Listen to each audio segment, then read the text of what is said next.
Hey, I want to talk about some things that are a little bit deep today, so I hope you guys have a life preserver.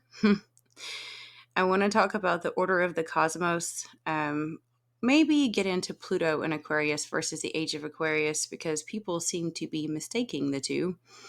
And also the biggest mistake that the neo-spiritualist movement is making, which is ignoring the existence of evil. Now, the role of astrology, shamanism, and us in the cosmos is all very important. And it's not an astrologer's perspective. This is my intuitive perspective after a lifetime of observing human nature.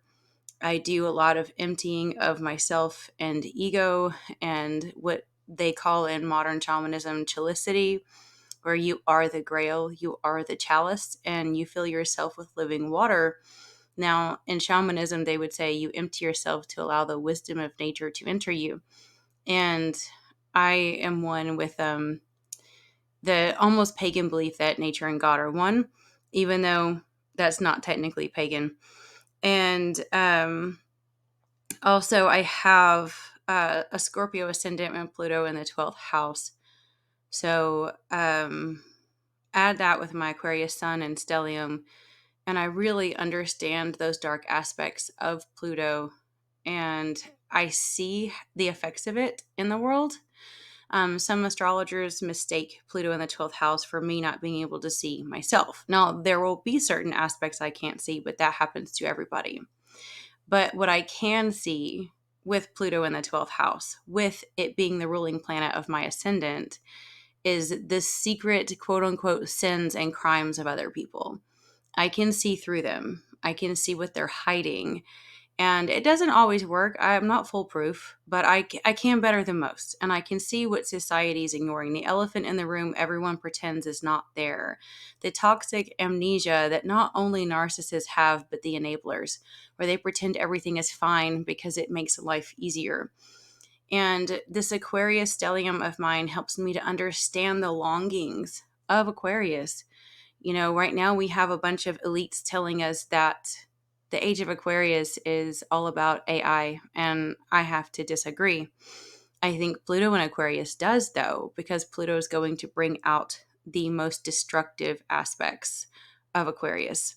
And the elites are trying to use it to their own detriment, but they can't see that because they're drunk on the wrath of the great creator at this time. Now, many astrologers say what the elites want to hear. It's not any different than um, the what do you call it? The prosperity preachers, the televangelists that speak on the rapture and get a lot of money. There are certain astrologers who are going to feed into the elites. So the elites basically pay them more. And while the Vatican has deliberately guilted us and twisted biblical documents so that we are avoiding astrology because we fear it's evil and will go to hell, I promise you, I guarantee you, the Vatican has always had astrologers in their pocket and have probably mapped out hundreds of years in advance so that they know the best time to start a war, to create peace, to profit from it, when to sow, when to invest, and when to reap, when to sell. Now, biblically, uh, okay, let's put it this way. I'm very well versed in the Bible, but I don't consider myself a Christian. I was raised that way.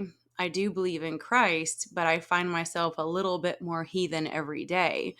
And not because I have a desire to worship gods, but being a mystic, I glean from the good juicy fruit and marrow of every spiritual practice. I can see through to the root of it. And religious people just won't do that. And so I understand a lot of people are immediately turned off by the Bible and they feel like it's completely, man made and blah, blah, blah. It is a document that is very beneficial if you know it. And it really is beneficial even in the fact that you can actually pull the Christian religion out of its own arse, if you want to say, because they don't really see it. There's so much in there, including astrology and magic and witchcraft. And I mean, Moses did all kinds of magic. And I mean, he was a Merlin, and they can't see it. They're very, very blind. They've been brainwashed by the church. So um, when I refer to the Bible, understand that this is for wisdom. This is not so I'm trying to convert anybody. Okay. Now, astrology was used in the Bible, and prophets did call out astrology. The church uses this against us. When the prophets called out astrology for being wrong, they were really calling out the elites, guys. They were calling out the elites for using astrology to manipulate society for their own gratification and to our detriment. And the irony is the Vatican turned that around. The church, the political movements in this world, the world leaders have turned that around and made us feel guilty for using it while they're using it in secret. And astrology is not meant for us to manipulate. It's meant for us to understand the orchestra. Now, I will be, kind of turning pages with my notes. So you have to just pardon that. I have so much here. It's not funny. I'm trying to flow and speak, but I also have a lot written down. Now, our great creator is the head orchestrator.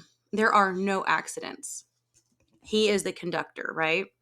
There are co-conductors. A lot of people say it's us. I beg to differ.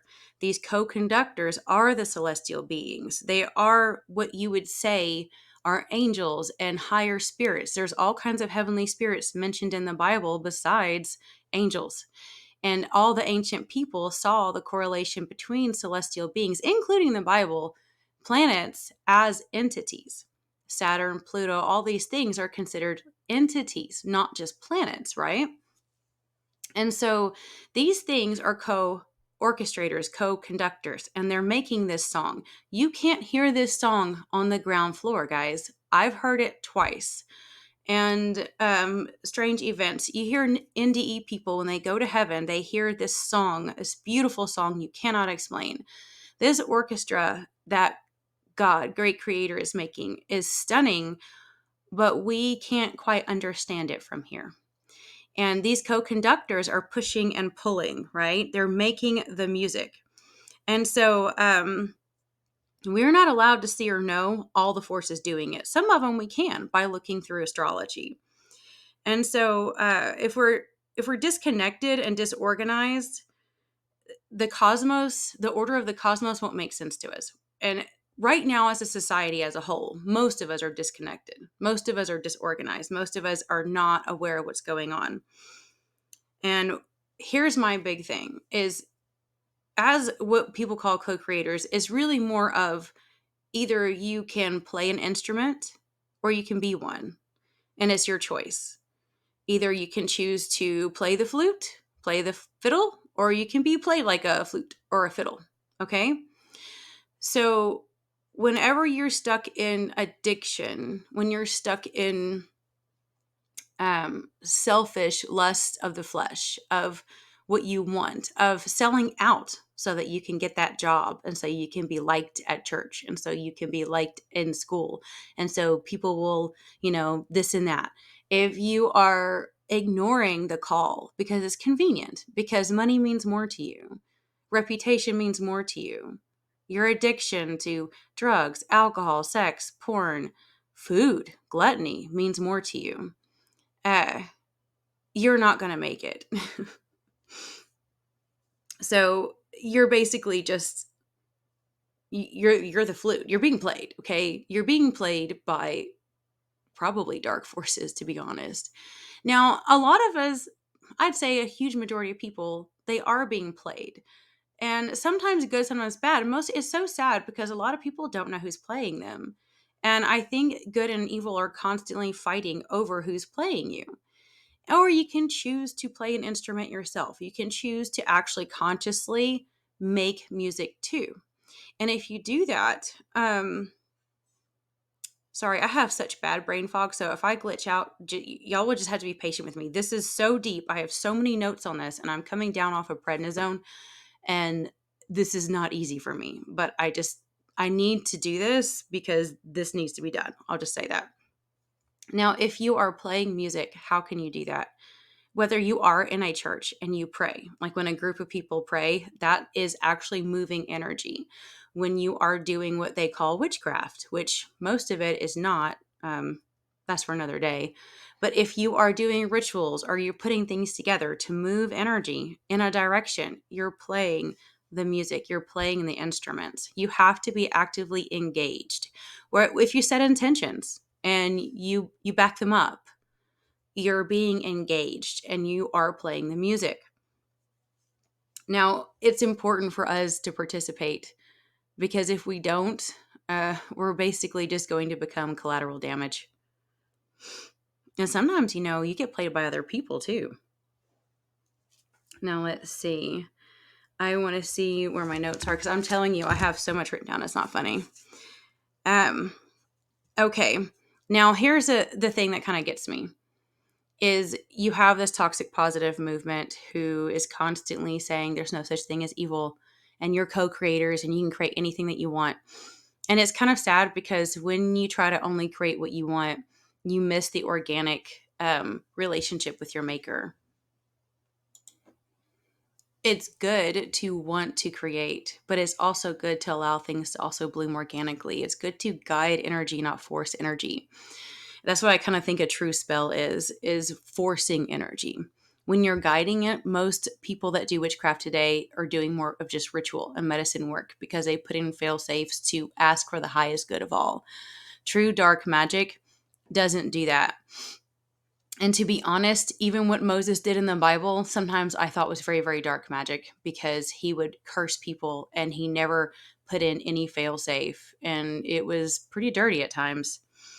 I will say that this kind of positive movement that denies evil is so dangerous. Evil is very, very real. It may not be a devil on a pitchfork. And I know that a lot of neo-spiritualists don't want to believe in it, but it's destructive because it becomes victim blaming and it whitewashes some of the cruelest crimes in humanity.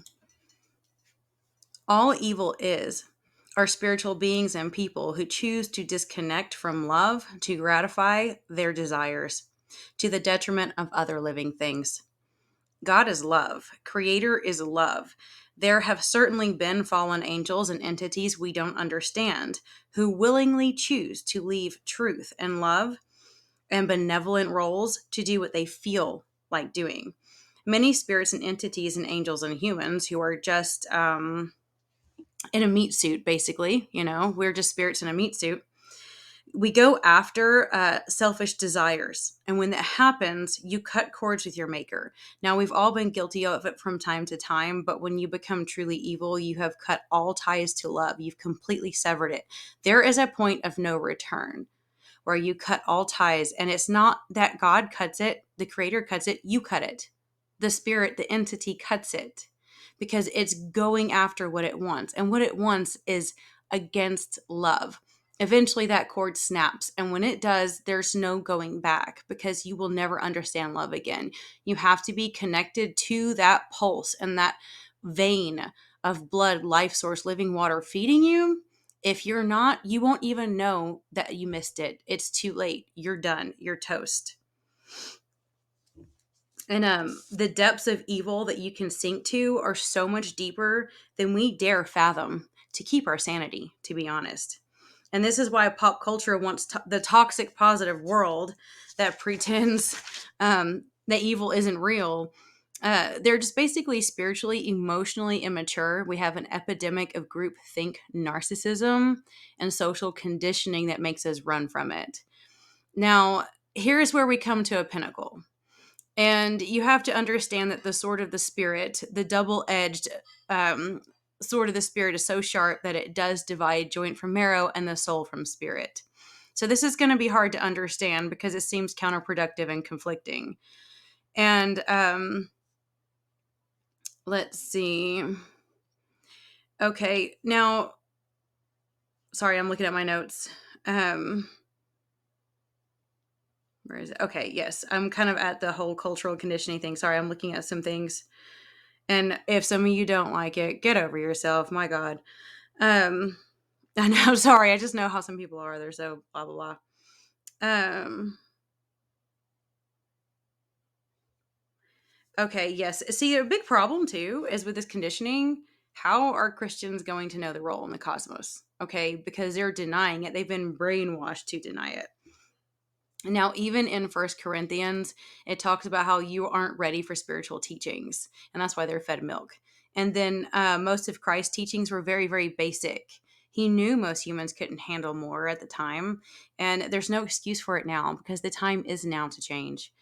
And John 3:12 says, I have spoken to you of earthly things, and you do not believe. How then will you believe if I speak of heavenly things? And so, the spiritual movement um, is a good thing. It's a very good thing.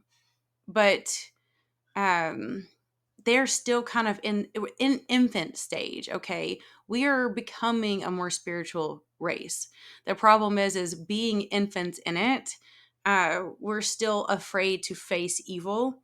And yet at the same time, like I said, it sounds counterproductive because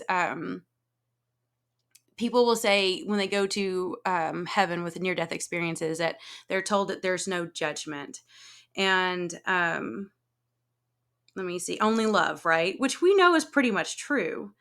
But it leads people to think there's no such thing as evil and that there's no such thing as consequences. And that both hell, Hel, and Hell are probably not real. And we know from all the hauntings that that is just not true. I've seen several ghosts. So many people know many cultures. My Celtic and Druid Norse ancestry all understood that there were spirits all over the place. And this is something that would be counterproductive to the idea of us all going to heaven and we just came here for an experience and we have no judgment and we're going to come back again and again to learn lessons and we're just here to experience. Now, what I do find interesting is that some people say when they have a near death experience, they will experience all the pain that they cause people in their life. Sometimes it's all at once, and sometimes they'll actually, like, as they're going through a life review, they will experience, maybe if they were not a really bad person but just had a few moments where they had done something wrong, they will feel what it felt like, what they did to other people. And so in a way that can be interpreted as judgment to some people. And the heavenly beings will say, no, it's really you judging yourself. And I think really when you feel all the pain that you cause other people, basically your own energy is just returning to you. you know People don't want to think that you reap what you sow, but it happens. But then after you go through that pain and suffering, then you move on to the higher levels of heaven where there's no judgment and there's all love and peace and blah blah blah. But we kind of have the tendency to forget that there's many levels of heaven and not everyone goes to the highest place. So you may not experience the same afterlife. A lot of people that are having near death experiences, um I'm sure it's for a reason, that there's heavenly bodies that they're up to something. Okay, because we know that Sheol, limbo, hell, it exists. It is very very real. And so that's why a lot of people get conflicted with how is there heaven, how is there past lives, and how are there so many lost ghosts. Some near death experience people have claimed to have seen the spirits on this planet when they return. Now, I do feel like it's creepy that it says in Enoch the evil spirits are going to be bound to this earth. Like these fallen entities and things are going to be kind of like collected and they stay here. And obviously, they're not going to ascend if we were all going to ascend. And I do feel like some people really do seem to be born from darkness, and to darkness they will go. It could be that they chose to come and incarnate forcefully. Not everything is from heaven. They can forcefully incarnate, jump into, some body's womb or whatever and come out, and they wreak so much havoc. And they know that that's the only way they're going to be able to be here because they're never going to go to heaven, or higher heaven, I should say. And if we think about it, if they're bound to this planet, it's probably just a 3D world, right? It's bound here. And what's sad is it's like the longer we're here, the more dark it gets. It's almost like more and more people, we're all being tested. And we're not going to go up until we're tested right. Sometimes when these NDEs say, oh, we're just coming here for experience, that's not really true. I really do think that it's possible that some of these heavenly entities are lying to us. And there's multiple reasons for that. First off, people think that the creator can't lie or won't lie.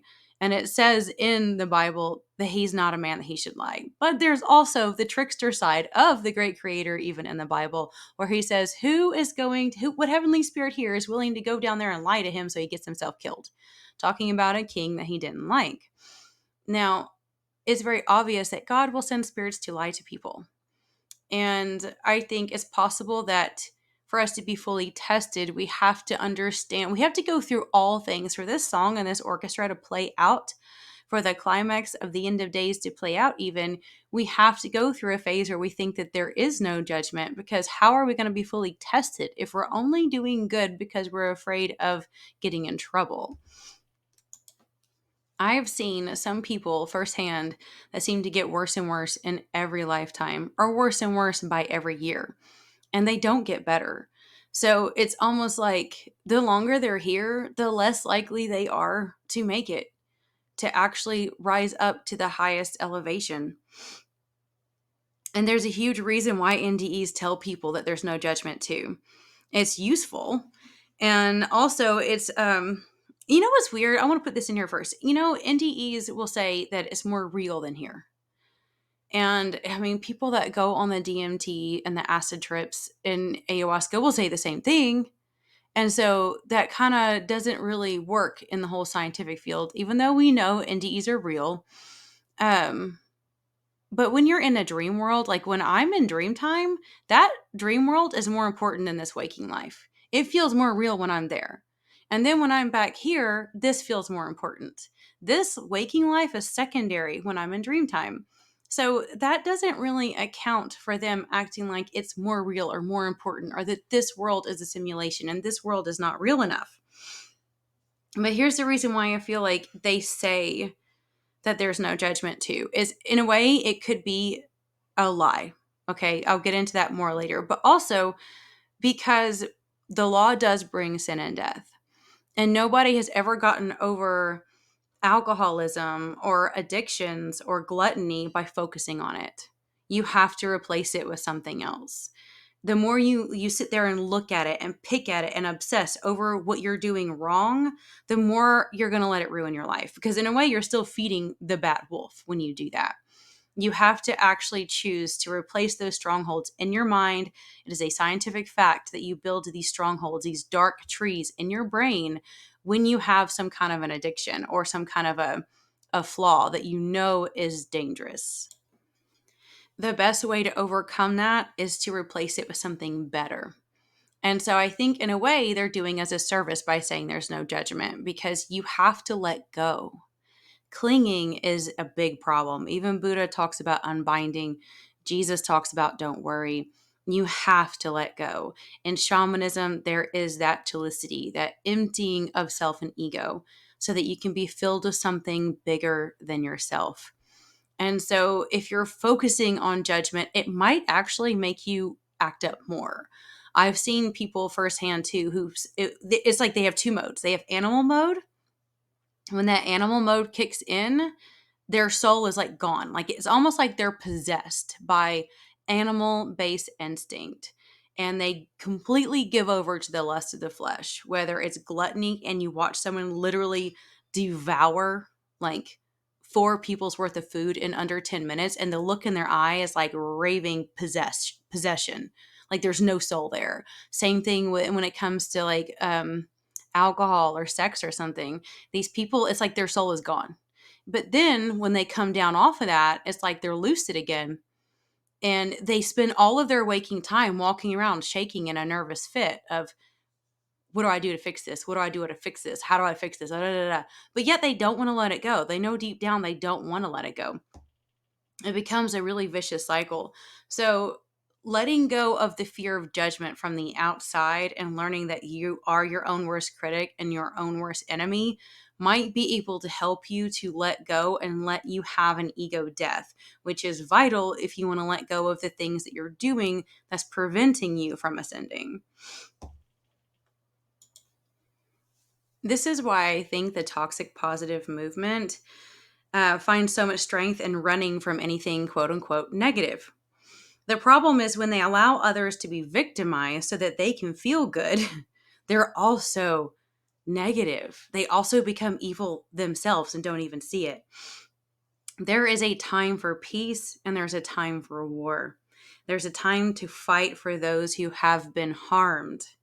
And copping out, um, like say there's NDEs and people that are channels that say there's no such thing as victims. We all choose to come here to learn, and our life is mapped out before we get here. That is anecdotal at best. We don't all come here for the same reason, and we don't all map out every single point of our life. And if we did, there would be no lessons to learn, okay? A lot of us have built up karmic debt. And some of us even come here and choose to be a sacrifice in order to test the hearts of men before the great creator allows them in. And the reason why we choose this suffering is so someone else doesn't have to be that sacrifice. And there's new souls, there's old souls. There's souls that are being born out of the consequences of human nature and over procreating. Assuming all souls choose their entire life path is ludicrous. There is no experience nor lesson if you already know exactly how it's going to play out. You may come here to heal a familial line, only to be sucked into a vortex of shame and abuse. And then, no matter the reason for being here, you don't throw compassion out for the suffering in order to feel good. There is nothing that the Creator loves more than organic free will blossoming into union with Him while the music is playing.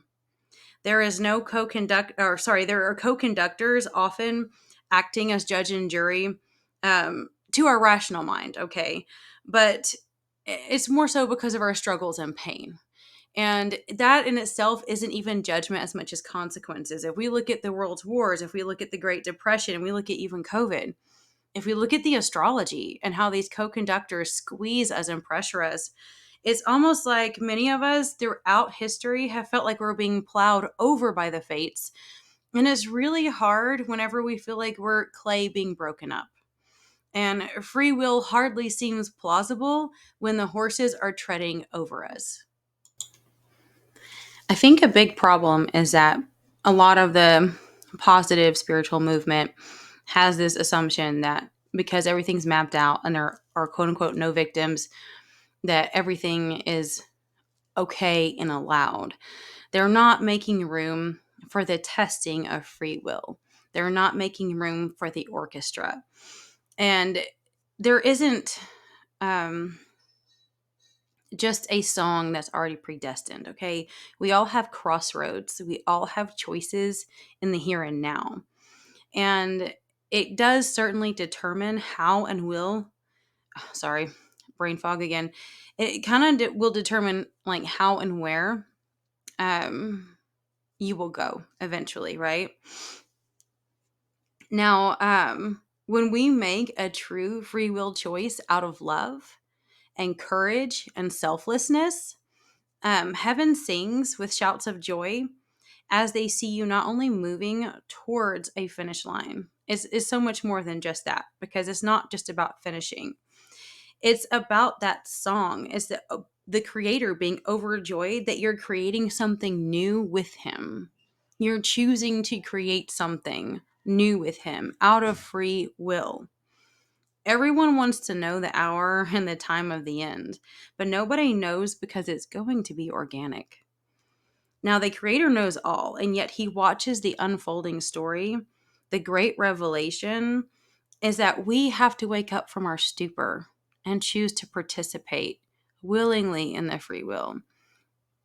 And very real evil is trying to keep us asleep because it feeds off of us. It is disconnected from the source of all life. Therefore, evil keeps its strength by keeping us afraid and worried and exhausted. Lucy, I call it, the great narcissist. If we fully awake and we will literally wrap the mortal with the immortal if we fully woke up. You hear a lot of people talking about ascending to the 5D, okay? The new heaven and the new earth. This is wrapping the mortal with the immortal. And at that time, if we do ascend, it will truly be the separation of chaff from the wheat. It will be done. And then evil will no longer be relevant to us. And this is not judgment in some ways, and yet it is. Evil is cast out not to punish, but to protect. And the original evil ones may be facing punishment, it's not for us to know. And it's kind of it's a mystery in a way to us. I don't think that it's our place to know. Some of the ancient texts, like Enoch, say the original ones that started all this pain and suffering will be punished. But yet, for us, even Christ mentioned that hell, Hell, was not really for punishment. It was not meant for us. But some people end up there not out of punishment. It is not out of punishment, it is to protect. If you are determined to do evil and harm others and rape and pillage and steal and murder, there's just, you can't go. I'm sorry. You ain't going. And there's also the possibility that those who enable it and those who refuse to acknowledge how dangerous that is because there are no victims, um, it's very possible that they are disconnected too. And they're so in selfishness, but because they have a false light, they're falsely illuminated and they falsely believe they're co-creating a life of pleasure and Mercedes and mansions. They may not see that they're already disconnected from source. And some of these like toxic gurus are feeding off of you, feeding off of the collective when they make these videos and things and have hundreds of thousands of views and constantly get you guys to worship them. I mean, they may be evil on purpose, just like a televangelist. Some of them are, but some of them may honestly think that they're good people and not even realize they disconnected from God long ago. And I think the same thing has happened to many spiritual heavenly entities and angels as well. Sometimes I do wonder if these heavenly beings telling us that there's no judgment could possibly be lying, because there are verses in both the Old and New Testament that say the kingdom of heaven has been taken by violent force, and that all the inhabitants that are in heaven right now, the ones in charge, I should say, all the princes, the kings, the leaders, they are actually going to be kicked out of the heavenly realm. And so some people want to say, oh, that's only the lower heavens. That is not for you to know. Some of these things are, it's almost like actual heavenly beings have also become like the toxic positive gurus who literally think they're doing what's best for us. Because, like I said, in a way, we do have to let go of judgment. We do have to let go of ego, because we're not going to solve our problems by obsessing over them. But at the same time, like turning a blind eye to the ones that are harming little children, to the ones that are starving little children, to the elites that are destroying the planet and then blaming us for it, like that is evil too. The kind of construct we have right now is extremely evil. I really do think that the great creator needs to see how we respond to all stimuli, with judgment and without, so that he can actually test our spirits. And we may be actually lied to intentionally by spirits. A lot of these near death experiences might be intentional, so that like it divides us even more, where half of us let go and learn how to ascend, and the other half might actually take that as get out of jail free, and they just say, oh well, so long as it's feels good, I can do this. Now the evil elites are believing that they can control the age of Aquarius with I really do think that's just Pluto bringing out that dark. I know I mentioned that earlier. And these dark truths lay hidden are being brought to the light, kind of like the evil zombies out there. The zombies of the evil ones, okay? It's like their skeletons in their closet are coming out to dance and play, and they can't even see it because they're so drunk on the wrath of God, and their astrologers are tickling their fancy. And it's okay. Let's put it this way. I believe the age of Aquarius is about Ephesians 1:10. It's the fulfillment. It's allowing the ages to all kind of like consummate in Christ. And if you understand Christ being the Word of God and not just some religious entity, you would understand this. All things, all Like, there's so much beauty all over the world in so many faiths and so many people. And we're bringing that back. There's a deep longing in me. There's always been there that I've never been satisfied with this modern consumerist culture. And more and more of us are coming out as quote unquote heathen, even though I don't have to worship gods. It's not worshiping gods. I don't need to do that. I've never had a desire to worship things. It is respect and reverence for those who are wiser and bigger than us. But it's that oneness with nature, the needing to be in nature. And more of us are kind of waking up to the ancient ways again. And we would much prefer to be dancing around a campfire with a shaman drum than we would being in a cubicle. And the elites don't like it very much. And they're trying so hard to take over the planet right now with AI. But that is just Pluto putting the what do you call it, lid on the coffin for them.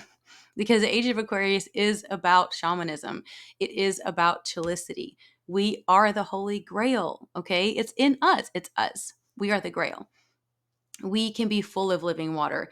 If we all can accomplish this, we can have the Age of Aquarius. And that Age of Aquarius is not technically here for another 100 years. So this is going to be a long-term thing. It's probably going to get a lot worse before it gets better. And I can say maybe by the end of the Age of Aquarius, we do ascend to 5D, but that's a couple thousand years from now, okay? And in the grand scheme of things, that's a very, very short time span. But for our human mind, that's forever. And I do think that if it happens sooner, which is very possible, it's because the scales have tipped too far in the favor of darkness and we will require supernatural intervention in order to be saved. And what's sad about this is that it talks about people mourning when they see Christ and all this stuff in Revelation. I think that is the people who will mourn when they realize they had the potential. We have the potential to literally ascend if we actually become that grail, if we become a vessel for living water. And we're not doing it. We've allowed the evil elites to step all over us for too long. And what's odd is you notice how the elites almost want the end to come. It's like they're trying to fulfill prophecy because they want to control it. They're hoping that if they can fulfill all the prophecies around the globe, that maybe they can have the upper hand. But again, it's their stupidity being drunk on the wrath. And in a way, it's going to be really, really sad if, even though it's almost like easier, can we just rip the band aid off now? It's like we failed to actually do it the right way if we have to have supernatural intervention. And I know some of us actually do suspect that there will be like ET races and things that come here and pretend to be the savior and pretend to save us and pretend it's the end of the world to kind of create their version of reality. And there's a lot of people too in the toxic positive community who are pushing that. You know, Greer is one of them. Oh, you can talk to ETs, buy my app. They're all good. Let's worship them now. It's like they're building the way for the Antichrist. And um, I'm not saying that all extraterrestrials are bad by any means. I'm sure there's plenty that are good, but there is something really stinky going on. And I feel like we are kind of at a crossroads right now as humans where we can choose to enter into the Age of Aquarius and do it right. Or if we get bailed out because we failed, we literally are going to be ashamed of ourselves because we failed, because we cared more about what other people thought. We cared more about paying our bills. We cared more about ordering pizza every Friday night, whatever it is, care more about Sunday football. And we had so much potential. And it's not too late, at least from our end.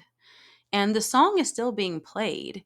So even if we fail overall, the song is still going to be beautiful. The orchestra is still amazing. It's still organic. And what happens is still going to be wonderful. It's just that the song on this planet may end a little earlier than we want to. And I, for one, don't want the planet to go out that way. I really don't. I don't want to have to see it suffer the way it's going to suffer if we have to have supernatural intervention, because there's going to be a lot more destruction a lot faster. rather than the slow burn, which Pluto and Aquarius should be a slow, it should be a slow burn. It really should. And I think as Pluto goes into Aquarius again at the beginning of the year, I think there's going to be, um, there might be a time period where people are so lost in the elites, in the AI. But if you notice, there is a huge branching away where the roots in the tree are growing very, very separate. You have like people that are going the route of completely serving the elites and not caring so long as they get what they want. Too many people are suffering though, and the elites seem to enjoy it. And that must be a kind of song they like to make. They love to feed off of people suffering. And then you have a lot of us who are branching away from all of it and trying to rebuild their lives through intentional communities and secret villages. To be honest, people are buying up land and creating more natural ways of life and trying to give up the matrix. And so it's almost impossible to completely do that because you have to pay taxes and all of these things. But I think people are going to just branch away more and more, and they work together to make just enough money to pay taxes just like they used to. So things are really shifting where people want to take care of the earth again, want to spend more time filling up that grail and getting into chillicity and getting into one with their creator, one with nature. So many of us crave it. Like we mourn it. We can't stand being in um this thick fog that the elites have created. And it's something that me and the kids have talked about before is if we actually created a balance out of this, the people who are not ready to leave the matrix, they can stay in the smart cities and things that are coming, right? And then we can live out in the villages, and they might want to visit us sometimes for a weekend so they can see what it's like and decide if they want a more stress-free living. That we have to push back at the government to not make us pay taxes or participate in um, their matrix if we don't want to, because it's coercion. And then there's times when we value the cities because they're going to have more advanced healthcare and technology. If we had a balance, it would help. But right now, it's not balanced. It's kind of invasive. It's become parasitic. So we have a lot of work to do. We have a lot of shifting to do. The question really does remain of, are we going to have an Armageddon? Are we going to have a Ragnarok soon? Or are we going to get through this next storm and make it into the age of Aquarius organically?